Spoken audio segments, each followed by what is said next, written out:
questão seguinte diz respeito à questão do animismo, né? Dizendo que o animismo, os voluntários, não podem iniciar alguma comunicação sem animismo, sendo uma comunicação pura. E eu acrescentaria aqui na pergunta a questão da mistificação. Assim, nós precisamos entender o que é animismo na origem da expressão e o que acabou se popularizando como animismo. A palavra animismo foi criada por Alexandre Aksakov. Está registrado num livro chamado Animismo e Espiritismo. Este livro, 2 volumes, foi escrito em defesa das teses de Allan Kardec, ou trazidas por Allan Kardec, colocadas em livros escritos. Especificamente, havia-se a crença de que não existia fenômeno mediúnico, mas era a própria alma do médium que produzia o fenômeno. Este tema havia sido ventilado por Allan Kardec. A alma do médium, quando se afasta do próprio corpo, pode se manifestar através do próprio corpo do médium, porque é um espírito como outro qualquer, uma vez estando desligado da matéria. Mas isso não invalida que outros espíritos façam a mesma coisa. Utilizem o corpo do médium para a sua manifestação. Então, Kardec estuda este tema, mas não chegou a dar um nome ao fenômeno. Era muito conhecido pelo codificador, sobretudo no campo do sonambulismo, quando a alma do médium se afasta e pode trazer a comunicação. Inclusive, pode trazer uma comunicação muito elevada se ele acessar informações de vidas passadas, acima do conhecimento registrado na memória desse capítulo. Um grande estudo que se fez sobre a questão da manifestação da alma do médium foi do próprio Camille Flammarion, que psicografou mensagens de Galileu Galilei colocado na Gênese, e que mais tarde verificou-se que Galileu Galilei era o próprio Camille Flammarion. Então ele teria psicografado, colhendo experiências de vidas passadas, auxiliado por benfeitores espirituais que aproveitaram o seu conhecimento de astronomia de vida passada para trazer capítulos da Gênese. Isso facilitou a comunicação. E como ele já tinha conhecimento por conta própria, os espíritos então agregaram aquela base, aquela matriz de memória que ele já trazia do passado, seu subconsciente. Aqueles registros foram então trabalhados para trazer outras informações. E Kardec validou isso perfeitamente, porque o fenômeno já era conhecido. Então, Aksakov, o pesquisador russo, deu nome a todas as manifestações produzidas pela alma do médium. Animismo, fenômenos produzidos pela alma do médium. Na verdade, esse livro ele faz até uma outra classificação que acabou não sendo admitida, ou pelo menos não sendo utilizada no Espiritismo, que ele chamou de personismo. Então ele separou fenômenos produzidos pela alma do médium, de forma interna e externa, seria o personismo. André Luiz valida a expressão animismo no livro Mecanismos da Mediunidade, utiliza a expressão do curso para dizer dos mesmos fenômenos já identificados por Allan Kardec, quando a alma do médium se afasta, pode se comunicar. No caso do sonambulismo. Como outros espíritos podem se comunicar durante o afastamento da alma do corpo, que André Luiz mais tarde vai chamar de psicofonia sonambúlica. Então, o sonâmbulo se afasta, a alma afasta do corpo e ele entra em transe com o outro espírito. Então, o Alexandre Arsacov vai classificar os fenômenos produzidos pela alma do médium. Aí ele coloca o desdobramento, né? Ele vai colocar a vidência, porque na vidência é a alma do médium que vem. Não tem um espírito vendo através do médium, como nasce. O desdobramento é a alma do médium que se afasta do corpo. Todas as noites, quando a gente dorme, se afasta do corpo, nós somos um fenômeno tecnicamente dito por anímico. Essa alma se afastou. E a gente vê espíritos. É aquela questão que muita gente fala assim, eu nunca vi espírito. Você vê toda noite. Você já sonhou com alguém vivo? Já. Então você viu a alma de alguém vivo. Porque o corpo estava no corpo, você estava vendo o corpo. Você estava vendo a alma. O que genericamente nos coloca como todos videntes. Aí eu morro de medo de gente que já morreu. Quando você dorme, você viu alguém, já vi, sonhei com a minha avó. Nossa, fiquei emocionado só de lembrar. Você já estava morto, você viu alguém que já morreu. Nós todos temos essa experiência anímica, continuamente. Na reunião mediúnica, isso é controlado pelos espíritos, não é? Com as manifestações aí. A intuição é um fenômeno anímico, e ele pode ser mediúnico. Porque se eu recebo a intuição, essa é a face anímica da percepção. Se eu falo, aí ela se tornou mediúnica, porque eu transmiti um pensamento. Enquanto estava na minha mente, o fenômeno era um contato telepático da minha alma com outra alma. Um fenômeno entre almas. Um fenômeno anímico. Então, na reunião mediúnica, nós temos duas naturezas de fenômenos que se lidam continuamente.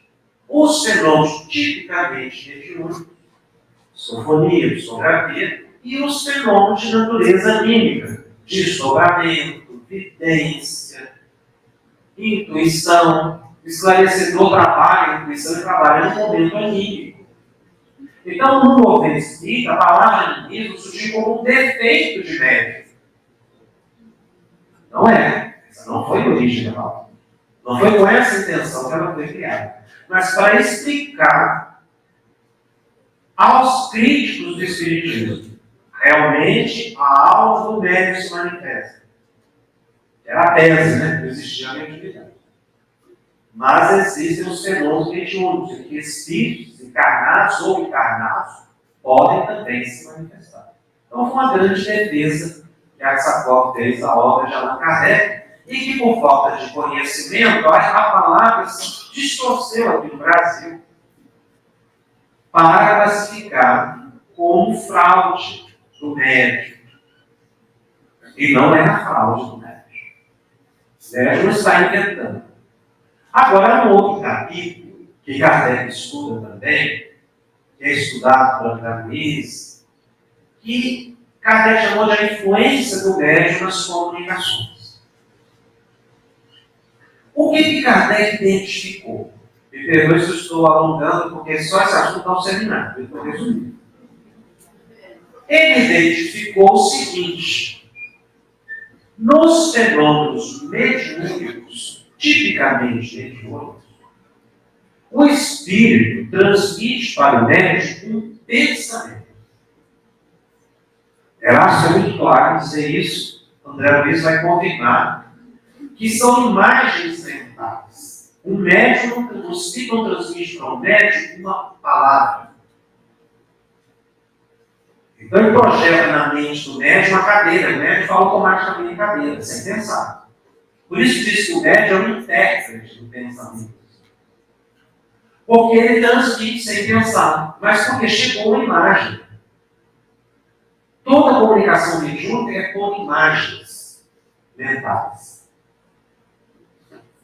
que vão sendo compreendidas pelo médium. Se chega uma imagem mental que o médium não tem um acervo na memória que lhe dê capacidade interpretativa de falar o que chegou à mente, ele não fala nada. Ele não transmite a mensagem. Porque depende de um conhecimento dessa encarnação ou de encarnações passadas.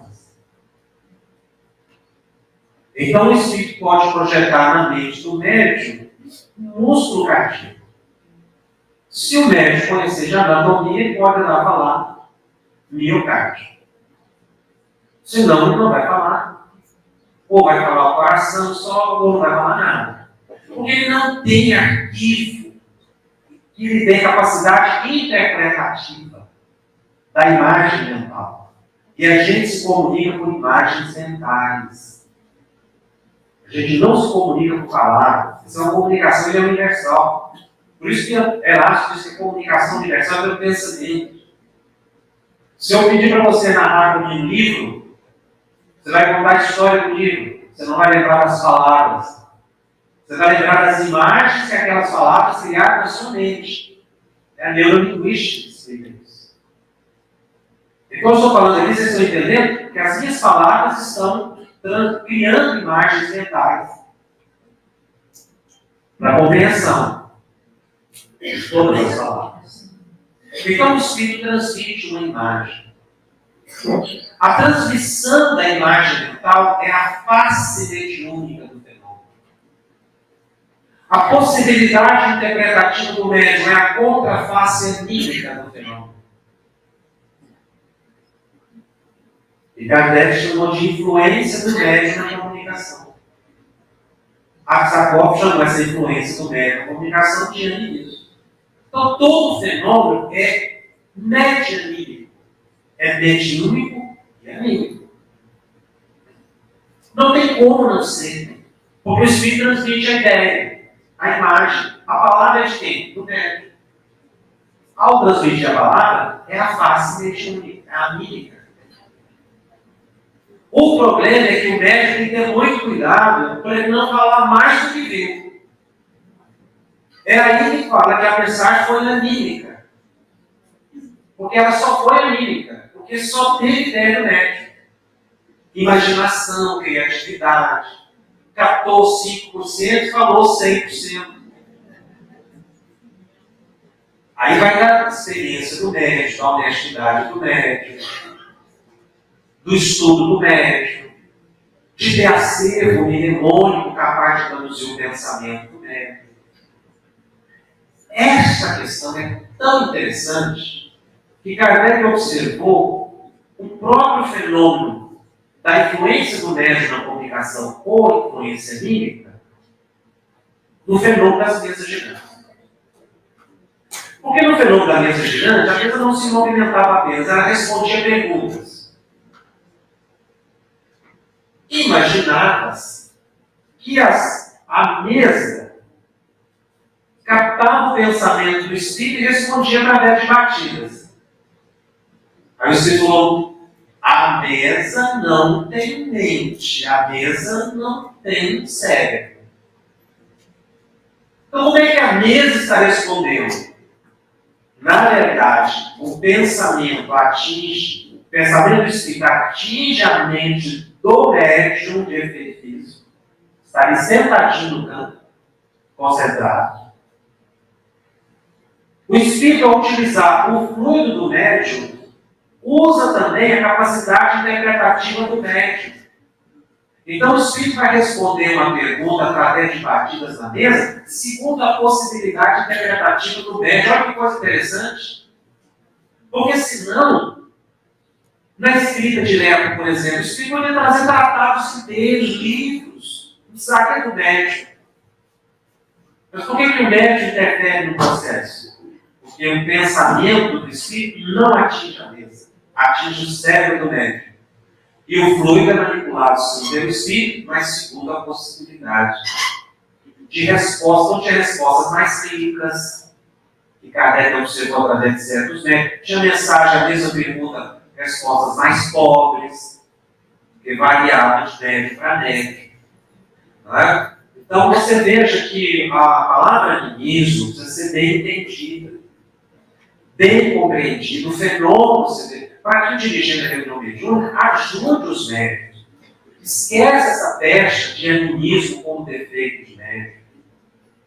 para auxiliar o médium a ser menos anímico possível, ou seja, ser mais fiel possível ao pensamento do espírito, que ele estuda, medita, ora. Agora, não confundir isso com mistificação. Curiosamente, a mistificação é um fenômeno tipicamente mediúnico, porque o espírito está usando o médium, só que o espírito está mentindo em relação a quem ele é. Então, a mistificação, pela explicação, seria um fenômeno medianímico. É o espírito, sabe? Não é a alma do médium que está falando, é o espírito. Mas ele está passando por outra pessoa, está mistificando, está mentindo. Mais ou menos isso. Não sei se ficou completo. Ficou demais essa resposta. Mas assim, fazendo uma ponte do que o nosso Jacob está fazendo,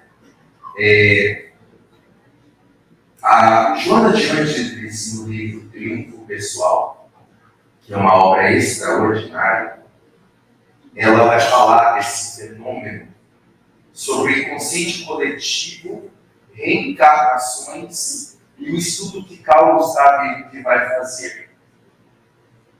Vejamos a profundidade de Allan Kardec, porque lá em O Livro dos Espíritos, depois em O Livro dos Médicos, quando vai aprofundar essa questão da influência do médium nas comunicações, o pensamento sério e correto do codificador, e por que não dizer, de profunda coragem e transparência, já que ele estava abrindo um portal para dizer que o mundo espiritual existe. A fala dele dizer que há uma influência da mente do médium é de uma coragem extraordinária. Em tese, um pesquisador mais ou menos amedrontado teria furtado essa informação, por mais em tese que ele fosse bem intencionado. Mas é que não há aqui, na codificação da doutrina espírita, um espaço para ser só bem intencionado. Teria que ter um espírito de luta positiva, de coragem paradigmática, que era exatamente o espírito de Allan Kardec. E por que isso é tão importante? Porque em 1890 vai começar a borbulhar os estudos de Sigmund Freud sobre o inconsciente. E vai abrir o arquipélago ali, toda a estrutura, sobre o que acontece com fenômenos lá abaixo da linha da percepção consciente do ser humano. E depois é ampliado pelos estudos de Carl Gustav Jung, que vem falar do inconsciente coletivo. Fenômeno que ele estuda a partir das culturas diversas em que ele estabelece os arquétipos. Ora, se o Espiritismo não tivesse, com a seriedade dele colocado esse ponto, haveria todo um trabalho gigantesco de contraposição ao próprio Espiritismo sobre os fatores depois das descobertas do inconsciente. Mas com esse dado da existência de fenômenos de comunicação a partir dos conteúdos internos do espírito, mas que nada impede de outro espírito vir, nós temos um arcabouço de estudo profundo das duas áreas.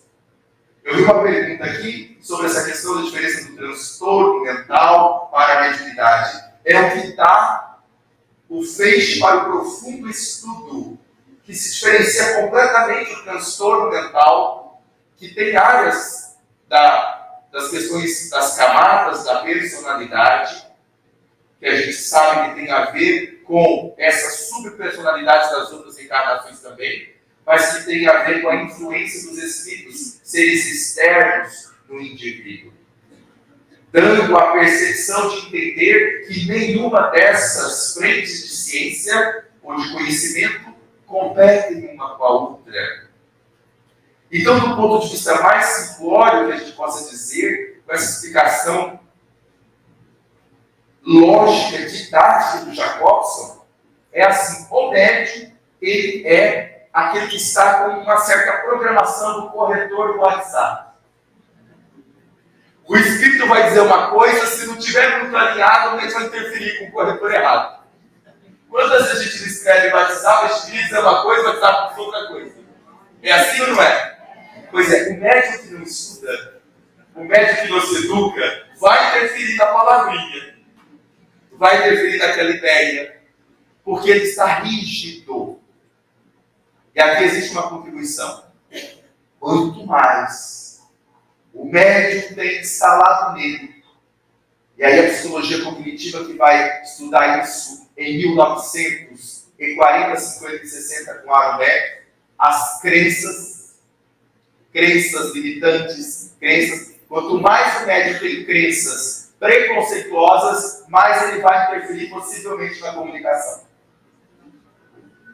Um espírito quer psicografar, por exemplo, que ele passou por um problema, ou ele vai falar numa psicofonia, que ele passou por um problema e tudo mais, mas no fundo, é porque ele tinha uma dificuldade, por exemplo, na área da bebida.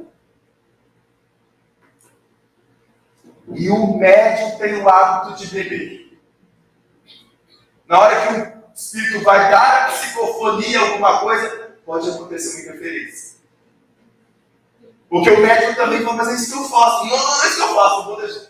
Não é consciente o fenômeno, tudo acontece automaticamente no processo. Mas pode interferir, porque conceitos aos quais nós, de certa forma, oprimimos, reprimimos ou condenamos, pode interferir na comunicação mediúnica. Eu vi isso acontecer ao vivo já, como um fenômeno. Então, a questão é, por que o médium precisa estudar? Por que o médium precisa trabalhar flexibilidade? Por que o médium precisa ser mais dócil? É o que eles chamam de docilidade mediúnica. Por quê? Porque se ele quer a mediunidade como caminho de autoiluminação, ele é a porta aberta para todos os que pensam de qualquer forma diferente dele. Para ele crescer como ser, na existência, no desenvolvimento da sua própria individualidade. Ainda desenvolvendo esse pensamento, você colocou muito bem aí a questão dos preconceitos, né? E é exatamente isso mesmo. Interferência, mas aí a gente acrescentaria, contribuindo aí na análise, as crenças. Porque também aquilo que a pessoa acredita, ela coloca na comunicação, consciente ou inconscientemente. E por isso a gente tem que tomar muito cuidado e estudar bastante para não ser joguete de mistificadores que se passam por mentores. Que muitas vezes se associa ao interesse do médico e aí começa a justificar certas condutas. Ao meu mentor me disse isso. O meu mentor me disse aquilo. Mas por quê? Porque ele acredita piamente só o que vem na sua mente. Ele não estabelece um senso crítico. Esse bom senso, o senso crítico é dado quando você estuda. Quando você desenvolve mais essa capacidade de análise, de lógica. Muita coisa a gente resolve em mediunidade com lógica, com bom senso, nem tudo está escrito. Quantas percepções a gente tem como médico são extremamente subjetivas. Você não vai encontrar uma resposta lá nas obras, mas quando você associa os princípios, a explicação e a lógica do que está em torno daquele fenômeno, ele não tem sentido. Que aquilo ou está na mente da pessoa, que é a imaginação da pessoa, ou vem de um espírito mistificador. Tem pessoas que procuram criar teses próprias em mediunidade que conflitam frontalmente com Allan Kardec, com André Luiz, com Emmanuel, cria uma tese própria que não passou pela universalidade do ensino dos Espíritos e coloca como verdade que muita gente acredita.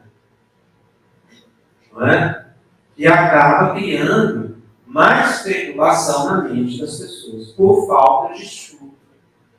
Então, existem espíritos oportunistas, interesseiros, que se aproximam de médicos crédulos, que têm crenças próprias, estudam nada, ou muito pouco, que acabam criando distorções do movimento espírita, inclusive publicando livros, que acabam sendo obras, às vezes até consagradas, mas que não expressam a verdade da universalidade do ensino dos Espíritos.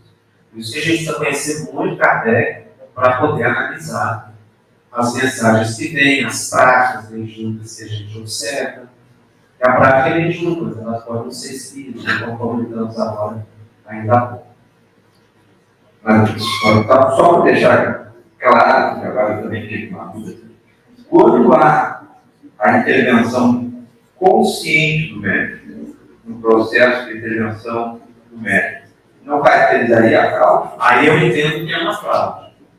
Porque ele teve a intenção de embutir ali. Eu acho ótimo dessa situação quando tem família desarmonizada em reunião mediúnica. Então aí vai esposo, esposa, os filhos, a família não é muito equilibrada, mas aquela parte. Foi todo mundo na reunião mediúnica para equilibrar assim. E aí um se mete a incorporar e falar para o outro tudo que queria falar, mas não tem coragem de falar sobriamente. Aí começa a dar conselho, puxar a orelha. Né? Eu vou o espírito, falou. Estava incorporado, nem lembro. Aí tem uma briga lascada. Você vê que aquilo ali é uma fraude. Né? A pessoa está aproveitando da situação. Mas existem outras situações, sobretudo quando tem interesse embutido ali. Tem mentor que proíbe a eleição em centro espírita. Porque é interessante o médico ficar perpetuar ali. Né?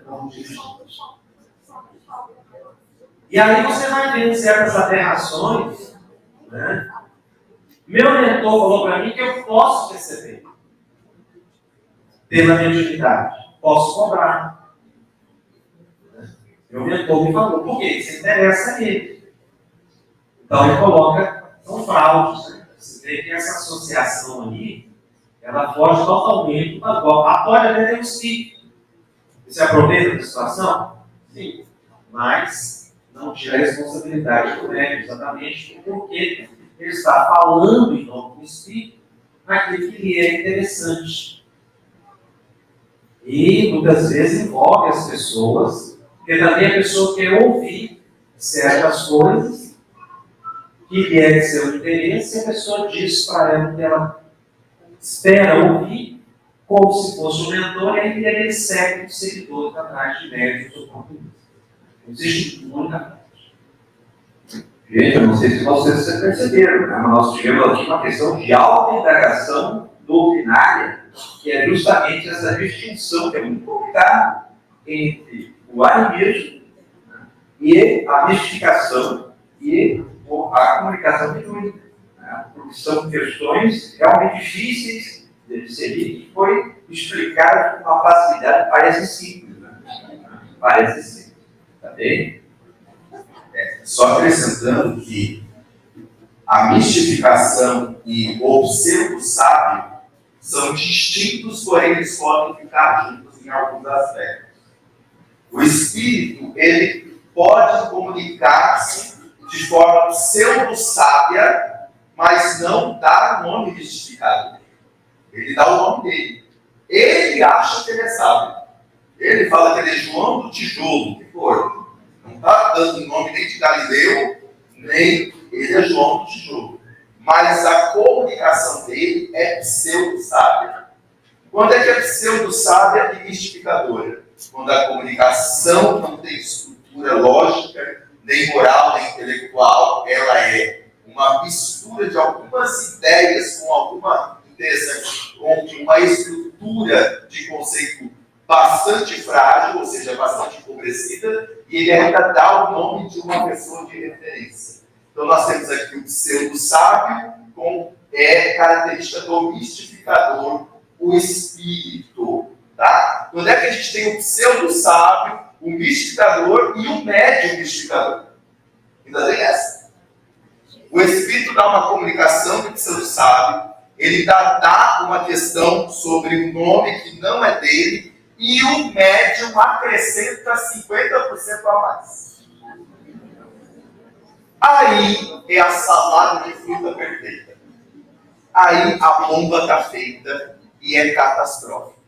Então, o que o Jacobson disse, ele de uma lucidez, que eu resumiria na seguinte frase: médium não deduz, médium só traduz. É simples. Médium não deduz. Você viu o espírito lá? Vi. O que ele disse? Eu não sei, ele não disse. O que ele quer ter aparecido? Eu não sei, ele não disse. Fulano, você viu na reunião mediúnica aquele espírito que chegou e tal. Eu vi, eu acho que ele quis dizer, opa, para por aí. Eu não acho nada. Médium não deduz. Médium traduz. Se o espírito vier e falar assim, ó, eu quero que você diga isso, beleza, vou traduzir. Mas aonde o espírito parar, parou. E o que acontece com a reunião mediúnica? Tem aquela comunicação falando, meu Deus, eu acho que é da vida passada do ciclano. Esse espírito tem a ver com fulano, que tem a ver com ciclano, que por isso ele separou da outra, que por isso ele casou com a outra. Vai escrever novela, meu irmão. Você vai tudo bem, mas não diga que é mediúnico, porque não é. Médium não deduz, médium traduz. E nós temos outra dificuldade, que é quando o médium é moralmente elevado, ele tem conduta moral. Ele sabe que ele faz autoanálise, ele se autoanalisa e sabe que tem conduta moral. E aí ele tem orgulho. E aí quando tem orgulho, ele dá a opção, a oportunidade do espírito mistificador, e até o próprio animismo, ou seja, dele comunicação. Você toca aí na questão dos dois grandes inimigos do médium, dos grandes obstáculos, que é o orgulho e a vaidade. Kardec pontuou isso diversas vezes, que o grande obstáculo ao deslanche de qualquer atividade mediúnica está centrada no orgulho e na vaidade, que se manifesta em diversas formas, né? Inclusive dentro dessa questão de que a pessoa ela está sempre amparada por benfeitores espirituais e que ela nunca seria mistificada. Chico Xavier diz que foi mistificado várias vezes. Pergunta ao Emmanuel se a mistificação representa um desamparo do mentor espiritual da pessoa. E Emmanuel diz que não representa desamparo. Muito pelo contrário, é amparo, para que o médium não permaneça em estado de vaidade, achando que jamais poderia sofrer uma mistificação. O que coloca na mão do médium a responsabilidade de estar sempre vigilante em relação à transmissão da mensagem. Porque não é que a pessoa tem anos de experiência que ela não pode se equivocar, que ela não pode sofrer uma mistificação, como a gente vê. Mas eu sou experiente. Quando a pessoa desenvolveu a mediunidade, eu digo logo que nós somos psicólogos, porque é uma questão física, de treinamento. A partir daí, nasce o grande desafio do médico para ele continuar estudando, que é a fase mais perigosa. E depois que ele conclui esse momento, ele está trabalhando regularmente. Por quê? É exatamente nesse momento em que ele se considera pronto que podem surgir as obsessões, a fascinação. decorrente de uma mistificação provocada por obsessores. Os mistificadores ou obsessores constituem as categorias de espíritos mais perigosas, porque eles levam a fascinação que acredita o que lhe é, então, de interesse. Então, tem médico que diz nitidamente, tudo que vem por ele é correto. Ele tem essa crença. Quando a pessoa diz, eu não sofro obsessão, já está obsidiado. É a característica. Porque ele não se aceita. Já vi pessoas dizendo assim, não, eu pratico a mediunidade dessa forma, aqui na minha casa, eu moro sozinho. Então aqui não tem obsessor para perturbar. Porque o obsessor tem em todo lugar. Então a pessoa ela tem essa vaidade de achar que não pode sofrer um assédio obsessivo. Por isso os mentores permitem que os médicos sejam justificados, muitas vezes, para que eles trabalhem a humildade. Mas é preciso que o médico perceba a justificação.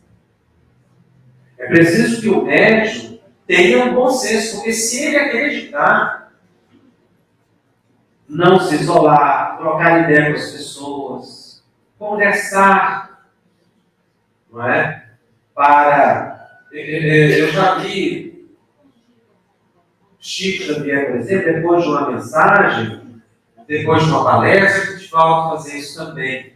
Uma coisa interessante, um detalhezinho, ele vira para uma pessoa amiga de confiança e pergunta assim, o que você achou? Aquilo ali não é para a pessoa dizer parabéns, está maravilhoso, foi isso. Não. Ele está socializando o fenômeno, para discutir o que você achou. Não é para você falar parabéns, foi maravilhoso, não é isso que ele está buscando, não é elogio. Ele está buscando uma referência. Olha, você podia ter, né? Aconteceu isso e aquilo, o que você achou? Aí você se abre para uma discussão, para a pessoa vir dizer a você, não, você foi bom, mas isso aqui pode ser corrigido, pode ser melhorado. Então a gente precisa dessa troca. Não pode se achar supra-sumo, deficiente. Né? Não pode achar que você é o trovão torta da mediunidade. Não está aí.